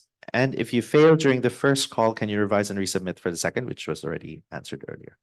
I think we replied, and as Frederica said before, earlier, keep in mind that the OSCARS project by itself has a 48 months duration. Therefore, the final project, the very last project, should last within this 48 months. This is why we schedule the opening of the calls accordingly. Maybe just to add, there might be something else behind. So if the second call will ask for a different kind of projects also. So we can't really say. It might be that if we are seeing from the first call, there's a lot of projects in one direction, and there's completely missing something else, completely a different angle, that we are then deciding for the second call to push a bit more in that direction. So that might be the case. Okay. Next, how detailed or specific needs to be the financial plan? So they're asking, how detailed does the financial plan have to be in terms of persons and their role and their PMs per person? Not very detailed. So what we are asking for is a total of person months and personal costs, and if applicable, other direct costs. And then we are asking on the partner level, if there are different partners in, just of a split of the person months, not of the costs, and roughly the tasks. Yeah. So that's simply to help the evaluators to get an idea if the expertise in the consortium matches what they are planning to do and how it's split up. Okay, there's a next question. What happens if a project led by a CNRS unit is successful? Will there be a TPPA between the CNRS and the CNRS? Actually, yes. It's funny, but yes, it is foreseen because from one side, the coordinator will be the legal entity. So there is not me, but will be the president of the CNRS. The other party will be DPI, the researcher, who is going to commit in a scientific project. Then this kind of contract is for the terms of the availability of the lump sums, and then and that the PI has to honor the commitment. Okay, thank you. The next question is more of a clarification. Can you confirm that exploit the science cluster services means or is to be understood that the research proposed only have to use open science practices and either use or end with public data sets? Yeah, so just to comment that I think whichever kind of proposal you submit, I think a requirement is that it has to end with public and reusable data sets. But it may start out with non-public data sets and it wants to make them public, or it may be using open science practices to improve the interoperability of a data set or a service or a technical service. So I think there's a scope there, but I think the questioner is broadly correct in their assumption that the emphasis is on using open science practices in the proposal, and that will score more highly. I think there's a suggestion that one of the ways of building a stronger proposal is to make sure that you reach out and potentially link to and use relevant mature services from the clusters as well, or from the individual RIs or your own community if there are operating mature open science practices. So I think there's a range of possibilities there, and I hope that answers the question, but Sally's going to contribute. Thanks. Thanks very much. I would just say that, I mean, for example, in the social sciences and humanities, we can have sensitive data or restricted data, for example. What I think is important is if you include restricted data, that at least the metadata related to the data set is openly available and that there is a key contact point. So I absolutely agree with Jonathan. It would be good to have as much data open as possible. But it is also interesting if you have to deal as part of your research case with sensitive, restricted data, that is properly documented, and at least the metadata and how you can have access to the data is made clearly available. Okay, this one I think I can take as well. Could you please later on make a frequently asked questions with the answers to the most popular questions posed here? Yes, we confirm that in fact, there's already an FAQ page in the open calls section on the OSCARS project website, and we will enrich them with the questions that we get here. Thanks for that. Next, we have a question from Christian, who asks, in many calls, the evaluation committees tend to give an unfair advantage to the PIs who have already won many grants in the past, to the disadvantage of younger researchers with a smaller track of success. Will this be the case here as well? Okay, we feel the frustration. We cannot validate because we have probably different experience, but I can affirm that no, there is not such a thing, and I believe also that we do not ask a CV, and we want to also. It's not our. It's not a condition. It's not part of the evaluation criteria. But these questions reminds us that we are interested in supporting early career research. I think there is one colleague from the room who wanted to ask a question. And also, John, you cannot be privileged, but you want to comment. Okay, in this case, you please. But after, let's give also the floor to Jonathan, who wants to say something. Okay. Yeah, So I think that this is a natural process. When you are a younger researcher, you have, many more failures. And as you grow up and you become, more aware of what is needed, to have a successful proposal, then your rate, raises. I have experienced this, and I guess that most of the people in this room have experienced this as well. Thank you for the fatherly advice. Next, so Jonathan, would you like to continue? I was just going to say that at the roundtable discussions yesterday, there was a specific idea to reach out to early career researchers in order to encourage them to apply. So we can encourage the early career research to link and have and help from the fathers to prepare good proposals. Excellent. Okay, so next from Manuel, a bit more on the details. How are the expenses justified after the work is done? Yeah, so that doesn't need to be justified. It's a lump sum. It's the same mechanism the EC is using more and more, which means it's that we are not asking for any finance reporting. However, Manuel, we are going to monitor or expect that the declared scientific impacts and outcomes will be honored, and we will expect the results that will be declared in the document, because will be part of the global action and the feedback that the European Commission is expecting, as Javier Albacete Lopez presented this morning. Okay, so next question, let's highlight that. When the result of submission is shared with those who submitted a proposal, will it include feedback?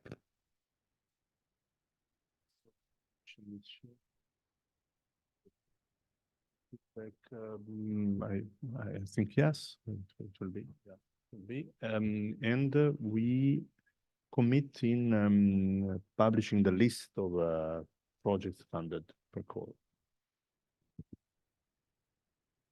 Next, will the available funding be spread evenly between the clusters, or will the clusters be competing against each other with a theoretical possibility that some clusters get very little money and some get a lot?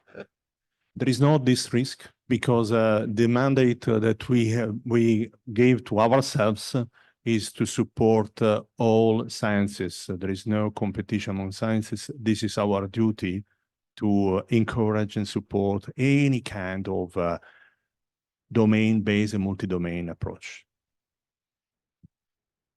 Next, what's the best way to get an overview of and stay up to date on the science cluster services? Contact the clusters directly. You find the contact or you find the web pages, information, people, scientists, colleagues you contact, and you will have a look. And we encourage all of you to do this, Anka. There is also a web page called scienceclusters.eu, where you will have the links to all the science clusters, so you can check that one. Maybe somebody can put it in the chat now. Okay. Next question. In the case the research is to result in a digital tool, what are the required levels of open access to the tool after the project? Roughly speaking, I will say that is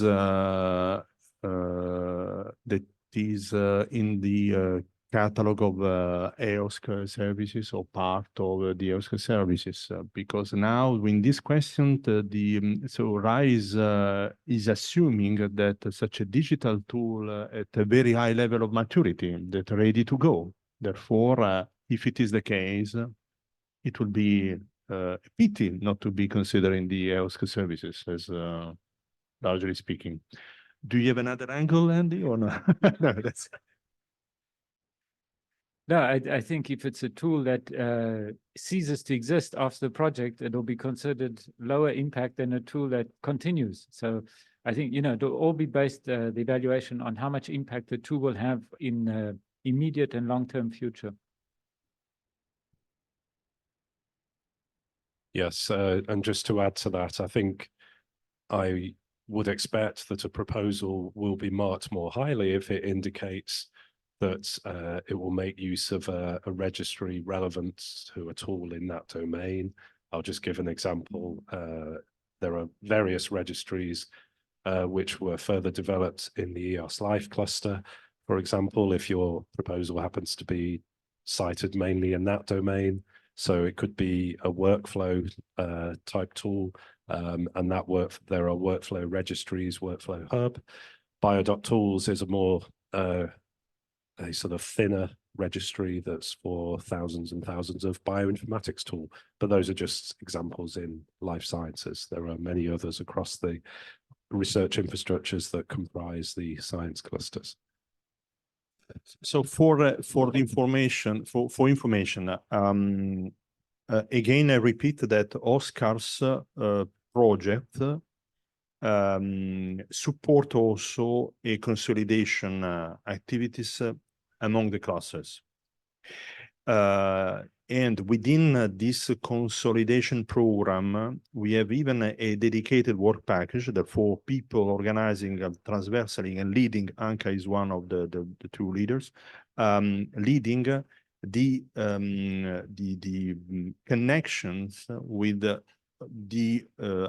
all other EOSCAR services and EOSCAR projects. Therefore, we will engage ourselves also in verify or ask the community, the EOSCAR community, if a digital tool is something that is already existing or is part of a stack of services that have to be considered.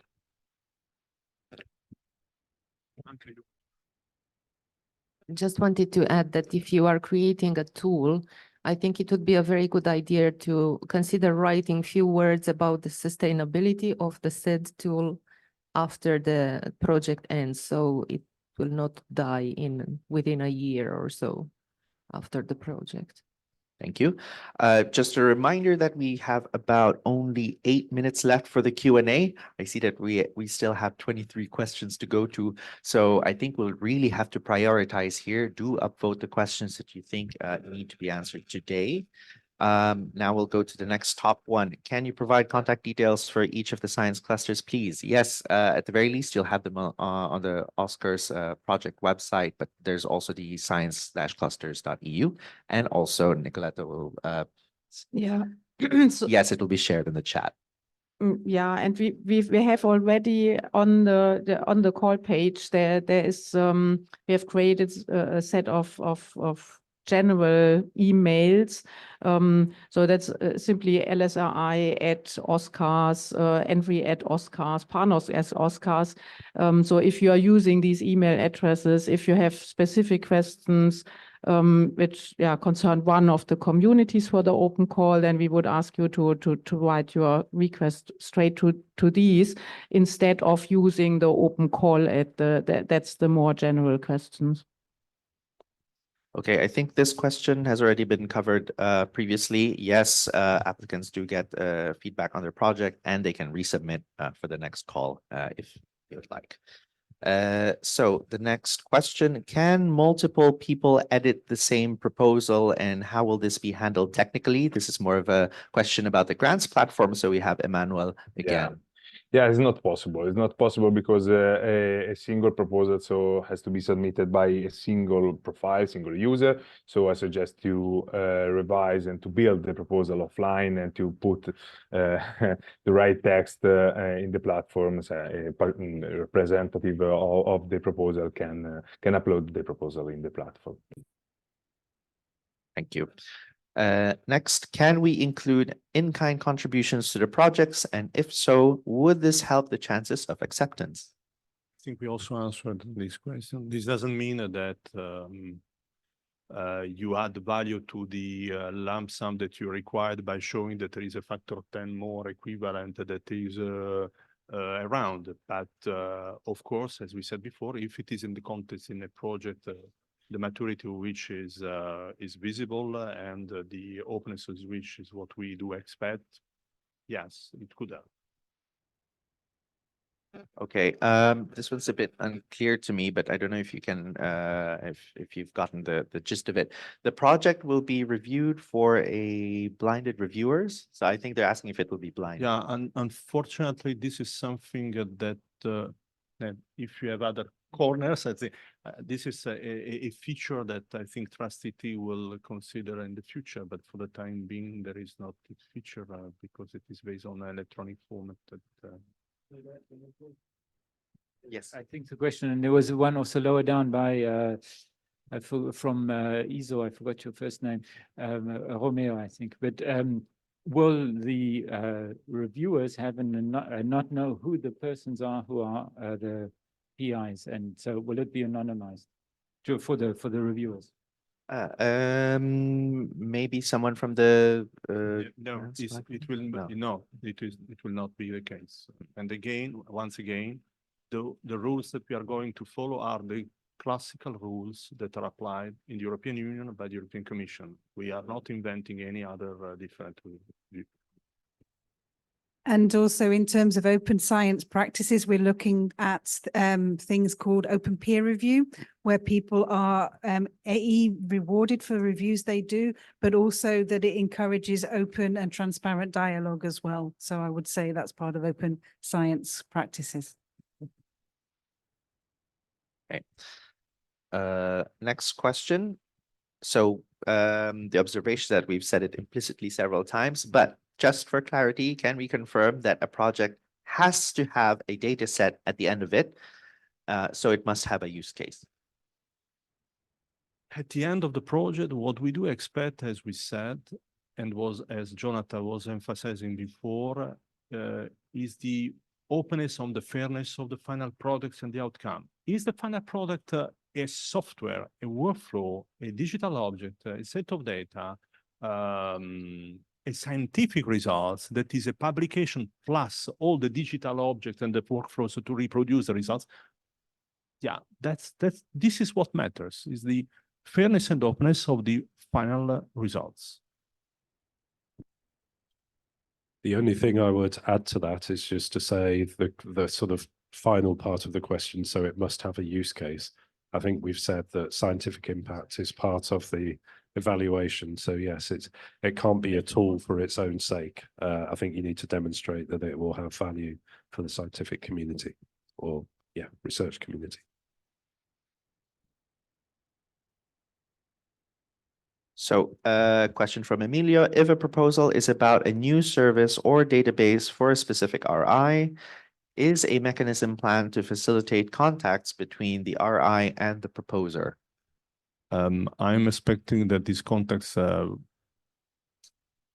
take place earlier in advance and will be even a sort of added value in support of the proposal. And I'm wondering, Sally, you would like to comment that. I'm wondering if you use this call and this project to bridge with the RI. Even the reviewers were wondering why it's not done before. Okay, because I need the resources to bridge. First of all, bring your case, and then add value to your proposal, Sally. Maybe if, I mean, I think somebody mentioned earlier, there are the generic science cluster contacts. So for example, for shock, we have 11 RIs. So I think the easiest way would be to go via the science cluster and via the relevant science cluster for your particular domain. And then we'll put you in contact. If we need a specific contact from one of the other RIs, we can forward that information to them.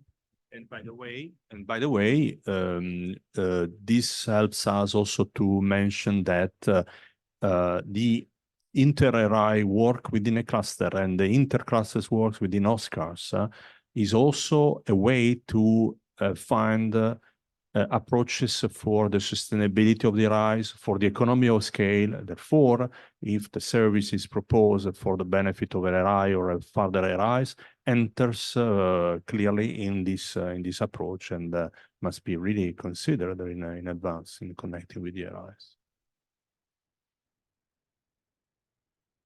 Okay, so I think we only have time for one last question. So I'm reinterpreting this. I'm working on a project for researchers to document certain experiments pre-publication locally, producing fair metadata in their lab notebooks. Could OSCARS fund the implementation of this tool in several institutes or research facilities? Yes. Okay, simply. Okay. I don't know if you have time for another. Okay, so I think we can have a few more extra minutes to answer a few more questions. So next question, are you planning to have a forum for funded projects to share the results or outputs with the whole community? Should travel associated with this dissemination included in the proposal finance? Well. Okay, so two questions. The very first one is relevant. It's important because it touches again the consolidation part of the OSCARS work program. And we are aiming to organizing training event, open science camps, and conferences dedicated to the funded projects for networking, for exposing the results, and even taking advantage of these occasions, listed training science camps to participate in the enhancement of the participation of the involvement of researchers in open science. Now, it is a little bit premature to say if the travel associated with this dissemination, including the proposal finance. I would recommend to consider some traveling to link with EOSC, because there are annual events. There will be annual events of OSCARS. Partially, we can also consider, in case of global events like midterm and last year conference, to take in charge the traveling. So yes, probably it's better that the travel at a certain level are considered. Question, is there a minimum number of proposals that an RI can submit? Yes. Sorry, maximum, yes. we said before, there is not an RI submitting. It's a human being, although with his own or her own affiliation. Therefore, I don't see this maximum level by criteria. In the same time, we clarified before that our aim is to serve a broad range of sciences. Are RIs considered as already quite mature in fairness, eligible to apply, or is it mainly for those who are not enough mature in open science yet? So I can see two scenarios here where I think that even if you are fairly mature in a particular service, you're identifying for a proposal already. I don't believe there are too many services out there that can't improve upon that further. So I think they would still be eligible. And if you can demonstrate again that that would have an impact, scientific impact for a community or communities, then that would apply. I think also it may be that a more mature service example, you may reach out in a proposal where you're reaching out to another community to potentially make it available in a useful way for them that would demonstrate impact. You want to add? Actually, there could be that a service which is very widely used asks for some money to, or ask funding, yeah. They could then be seen as having a, let's say, larger impact as something new. So I don't know how this will be handled. I actually don't know the answer. Yeah. So I believe that in the second part of the question, it is relevant that helping in progressing in the maturity, yes, it is part of the impact that is expected. Yeah, because let's suppose that we have two science projects, one bringing fair open data archives and publishing something. This is normal work. The scientific value will be evaluated and will be the first value for the proposal. In the same time, is this is one of the criteria. Is this impacting the enhancement of the participation of researchers? Another proposal that is not in this framework, but is starting up or is contributing to bring to maturity the process of open science. Yes, it is risky, but there's a potential impact, but it will contribute further in progressing in our goals. Okay. Before proceeding, so I know that we have wrap up after the Q&A, which is supposed to last from 12 to 12:30, so about 30 minutes. But I don't know if you'd like to shorten the wrap up or continue on with the questions. I think we can shorten the wrap up, just saying goodbye, and we can Yes. because I think people online will be happy if we consecrate more time to answer some questions. Indeed. Jonathan, do you want? No. Okay, but do you agree? Okay, so next question. Is training eligible activity plus use cases to measure the effect of training? So we do not put any limit. However, again, training, there is training in OSCARS, there is a training in EOSC with many dedicated some dedicated services, and the proposal should fulfill the criteria for the evaluation. If the proposal is really new, impactful, and scientifically relevant, can be considered. Okay. It's okay. Next, the website mentioned 2 deadlines, IIRC. Would using the earlier deadline formally involve that the work on or execution of the project has to start earlier? Yes, that's the case. So the timeline as it is the call is open for 60 days. Then we're having 60 days for the evaluation. There's 1 month foreseen to sign the contract. And then all the projects need to start in the next 4 months after signing the contract. So if you're applying for the first one, yes, your project needs to start earlier than if you are applying to the November deadline. Next, from Nicholas, from what I understand, you encourage interclusters proposition. But considering the amount of money available, it would be difficult to include a lot of partners. So it's more of a comment or an observation. But what do you think? I think we can also share the comment. This is why we said monothematic, mono-RI, inter-RI, intercluster, everything. Then, in my opinion, the funding is proportional to the scope and the outcome, and not for the multidisciplinary. Because out of the 4 examples, we have provided 1 or 2 where we had 2 clusters, 2 domains, and then I can guarantee that was not this huge budget behind these test science projects. Therefore, this is totally comparable with the amount of money that we are going to administrate. I think in the project that I presented at the beginning, with where 2 clusters were involved, there were about 5 or 6 people that actually worked on that. And they did a very good job. It's similar to the Human Organ Atlas. It's a multi-million euro project, but the verification was affordable through a small grant like this one. Yeah.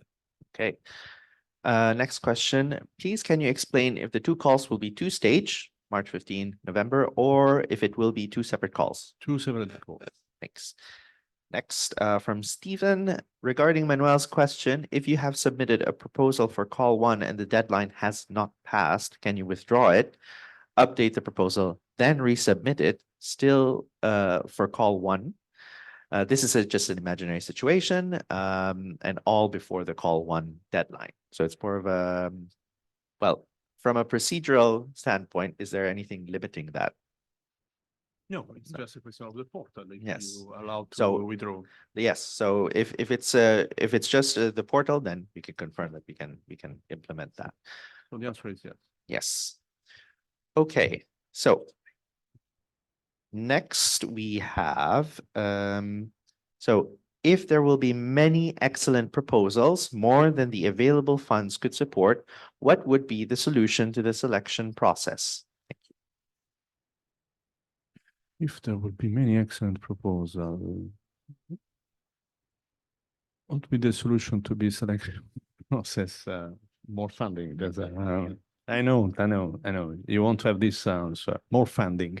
The funding is limited to 16 million euros. I think that if we are in this situation, the success of the calls this situation can provide the elements of further considerations to the community, to the OSCAR Association, and to the European Commission, and finally to the science classes. Next, what definition of open science is used? Is the audience of the open science only to researchers, or is it also for the public? We provide the options to specify citizen science projects as an option, or other by describing what is the kind of open science if it is not in the list of options proposed in the platform. Yes. Okay. From Nicola, when are the proposals evaluated? Once the call is closed, or as the proposals flow in, and will feedback be in the 60 plus 60 days or earlier? The proposals will be evaluated once the call closes. We are then assigning the evaluators, and they have 60 days to report back. So the results are coming in at the earliest after the 120 days. Okay, I think the next one is more of a clarification, and maybe that might prompt a reformulation of our answer. What I meant with my question is whether one organization, such as a foundation focusing on citizen science, can submit several proposals to the first open call. Yeah, which I believe should be fine. But there is not limited to the in terms of eligibility. Again, due to the amount of funding, it is hard to figure out spending 10 millions over, I don't know, 80 projects of citizen science, but we will see. Right. Next question from Alexander. might have missed it before. What do you understand or define as a PI or a researcher in general? Could we be from a university or a research performing organization or a company? No, everything is possible as a scientist. Okay. Next from Ivana, submission of the project proposal. Only the last version of the submitted proposal counts. Nevertheless, of the previous submitted versions. Maybe I can answer a bit here. So when you're in the platform, you're making your proposal, you can save as draft as many times as you want. However, the proposal submission is only once. So the submission you submit it and then it's sent. However, earlier we made the point that if they would like to withdraw and then resubmit before the call deadline, then that's fine. So hopefully that clarifies that. So next.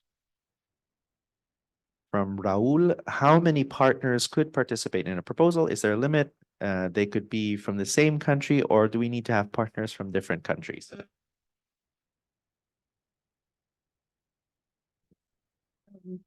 So the limit is really just the budget. We are not putting any restriction of the number of partners, and no, there is no need to involve different countries or different countries from different regions or whatever. So there are no restrictions whatsoever. So it's completely up to you. I think the next question has already been addressed earlier. So just to answer the next one. One way to avoid biases, including unconscious ones, is to anonymize the proposals. It has proven it works in several cases. Yes. Thank you. Will evaluations be released to the submitting teams? Yes, to the last one. Right, and that's a wrap. Thank you very much for participating in our Slido session. So there is a comment online from Jonathan, yeah? Okay.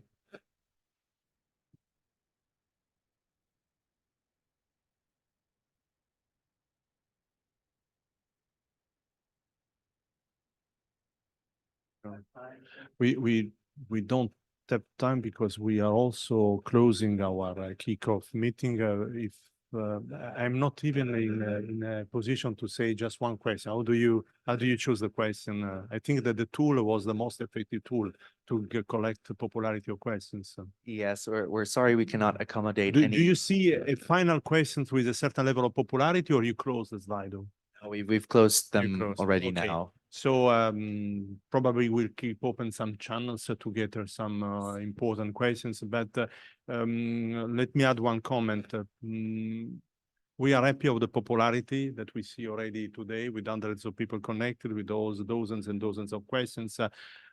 We are not an agency, funding agency, so we will do our best, and we will do our best for answering questions. But we do not have an help desk dedicated 100% to answer questions.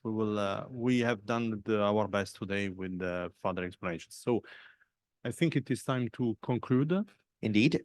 Just a big thanks to all those who participated in Slido, especially also to our panel today. Thank you very much for answering the questions, especially also those who are panelists who were online. Thank you for participating. And I think now we can go to the wrap up. So I pass the floor to you. So yes, very important. Good luck actually to everyone. And we do look forward to seeing your proposals. Thanks a lot. Do we keep open the channel for that? So do we listen to us? So it's still open now. Yeah, open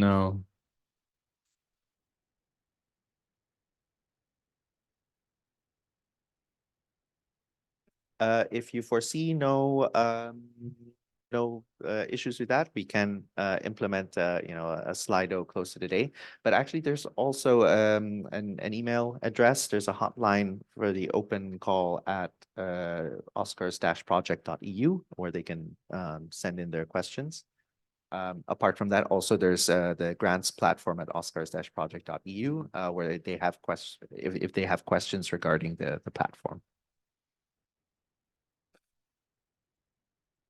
Yes, also just a reminder to our participants, the recordings will be available shortly. So just watch in Indico, is it? Or maybe in the website. Yeah. So just watch out for the OSCARS website, bookmark it, and this is fantastic. In the frequently asked question page, you put the recorded video of the session. Indeed. So yes, so to all the participants that participated today, we will send all the information to you via email. So that's already a bonus for you for those who have participated today. Okay, thank you, Rob. Thank you, Nicoletta. Many thanks to everybody. I see that people are leaving. I would like to give the floor if my colleagues want to say very last word about this, if there is any. Sally, no, it's okay. So in this case, since you don't see the room, but our colleagues of the OSCARS collaboration have started to take the train or the flight back home, it's just time to say thanks a lot for the participation. Again, good luck from all of us. Good luck to you. Good luck to us to manage such an endeavor. And thanks to the members of the OSCARS consortium for this excellent working time for the kickoff meeting that was also co-located with the EVERS project, extremely useful, and we look forward to continue and to succeed in our plans for open research. Thanks a lot. Thank you. Goodbye from Thessaloniki.